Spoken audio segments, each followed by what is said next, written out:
economic numbers that came out. You saw that over the weekend. You saw it on Friday. We have just spectacular economic numbers. We're doing better than any nation on the planet, and we're very honored by that. In addition to which, we're paying interest rates, which the previous administration essentially didn't pay. So we've had tremendous numbers coming out, and that's a big thing. Our economy is doing incredibly. I want to congratulate the women's soccer team on winning the World Cup. That's an incredible achievement. It was a very exciting game. I got to see a little bit of it. And they're great players, and it's a great honor to have them capture it for the United States, fourth time, and that's a tremendous thing. So congratulations to the team on the World Cup. And if you have any questions, go ahead.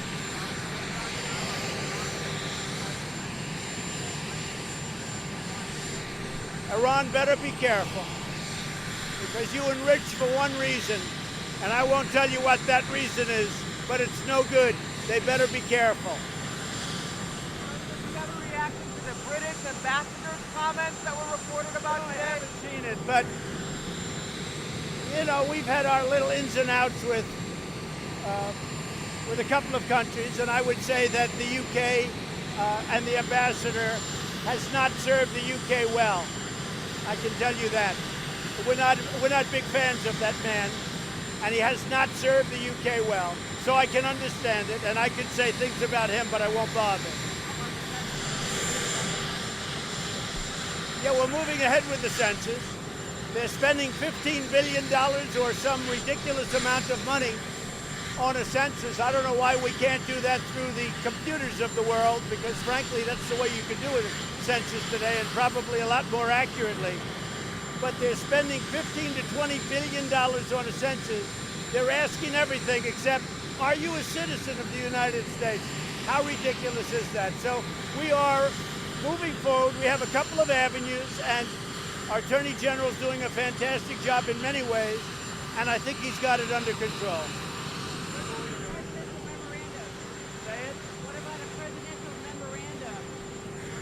We can do a memorandum, we can do an executive order, we're looking at different things, but there are other alternatives. And again, I believe our Attorney General, fantastic man, and I think he's got it very well under control. Yeah, I think the New York Times story is a hoax.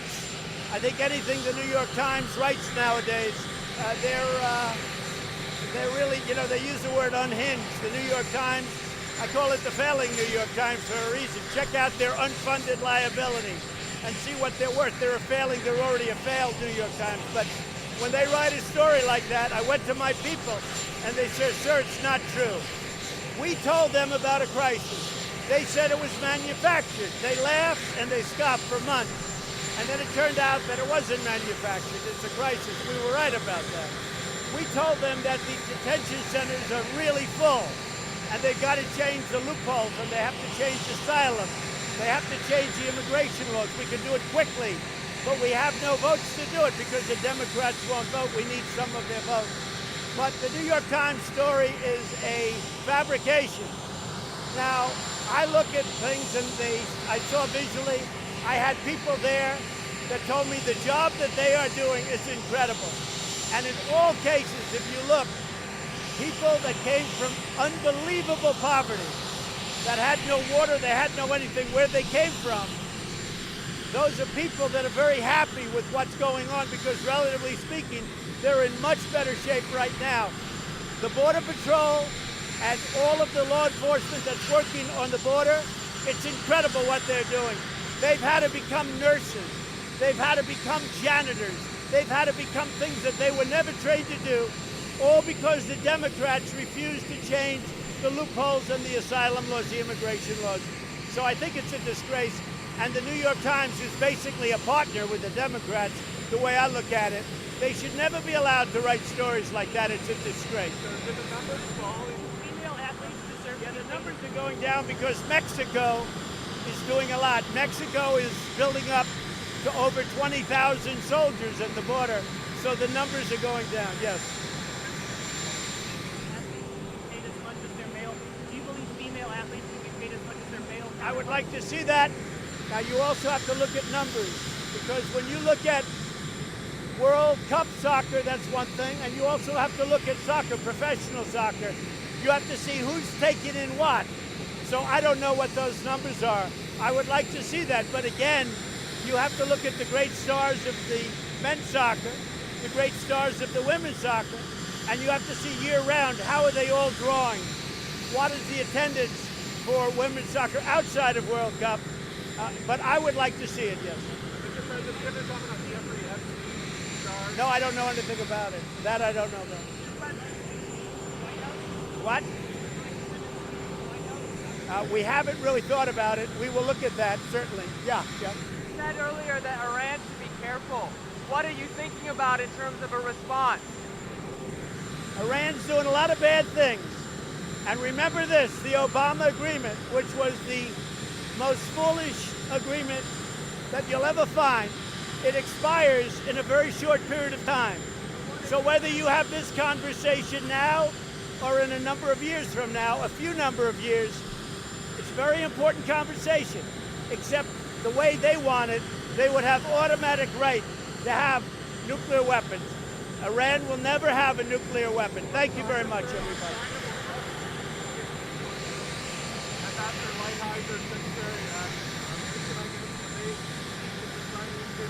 Well, we're doing very well with China. That's right. They're meeting, but most importantly, we're doing very well with the tariffs. We're taking in billions and billions of dollars from China. We've never taken in 10 cents from China. China has ripped us off during Obama and Biden, during, in all fairness, Bush and other presidents, and Clinton, obviously. And right now, China's not very happy because thousands of companies are leaving China and they're going to other places, including the United States, because they don't want to pay tariffs. And the other thing is China's paying the tariffs.